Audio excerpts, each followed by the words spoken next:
I still see your shadows in my room. I can't take back the love that I gave you. To the point. Assalamualaikum teman-teman. Jadi di materi kali ini kita akan belajar tentang tahapan pengembangan sistem informasi.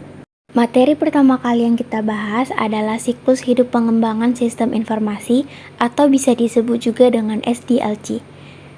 Dalam rekayasa sistem serta rekayasa perangkat lunak ialah proses pembuatan serta pengubahan sistem serta model serta metodologi yang digunakan untuk dapat mengembangkan sistem-sistem tersebut. Konsep ini umumnya merujuk pada suatu sistem komputer atau informasi. SDLC juga ialah pola yang diambil untuk mengembangkan suatu sistem perangkat lunak yang terdiri dari tahap-tahap berikut. Yang pertama adalah rencana. Fase perencanaan merupakan tahapan pertama di mana harus memahami alasan utama tujuan dibangunnya sistem. Yang kedua adalah analisis. Fase analisis merupakan tahapan kedua di mana terjadinya proses investigasi atau penyelidikan terhadap sistem yang sedang dikerjakan dengan tujuan mengetahui bagaimana pengguna menggunakan sistem, bagaimana sistem bekerja, dan berapa lama sistem dapat digunakan oleh pengguna. Yang ketiga adalah desain. Fase perancangan merupakan tahapan ketiga di mana perancangan dan menentukan kerja sistem mulai dilakukannya seperti desain arsitektur dan lain-lain. Yang keempat adalah implementasi. Fase implementasi merupakan tahapan keempat di mana rancangan-rancangan dari segala tahap sebelumnya diimplementasikan dan dilakukan percobaan penguji pada sistem. Yang kelima adalah uji coba atau testing. Fase pemeliharaan merupakan tahapan kelima di mana biasanya dilakukan oleh user atau admin yang ditunjuk untuk menjaga sistem untuk tetap dapat beroperasi secara baik dan tetap menjamin bahwa sistem dapat terus berfungsi secara optimal dan normal. Selain itu, terdapat juga 3 jenis metode siklus hidup sistem yang paling sering digunakan, yaitu sebagai berikut.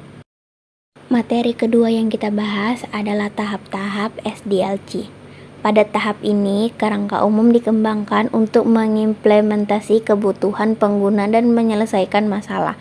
Berikut adalah tahap-tahapnya. Ada tahap perencanaan, usulan, kerangka acuan kerja, penunjukan tim pelaksanaan, menilai kelayakan proyek, kelayakan operasional, kelayakan teknis, kelayakan ekonomis. Tahap analisis, mengidentifikasi masalah, memahami kerja sistem yang ada, menganalisis sistem, dan membuat laporan. Selanjutnya, ada pihak yang terlibat dalam pengembangan sistem.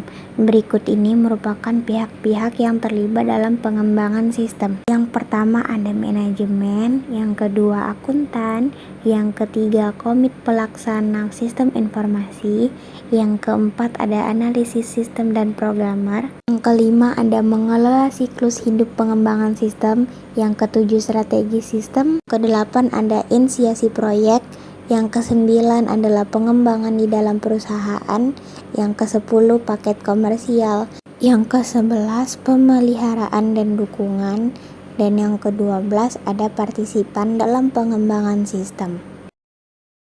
Oke teman-teman, materi kali ini sampai segitu saja. Bila ada kesalahan saya memohon maaf. Saya sudahin dengan Assalamualaikum warahmatullahi wabarakatuh. Terima kasih telah menonton. See you next time.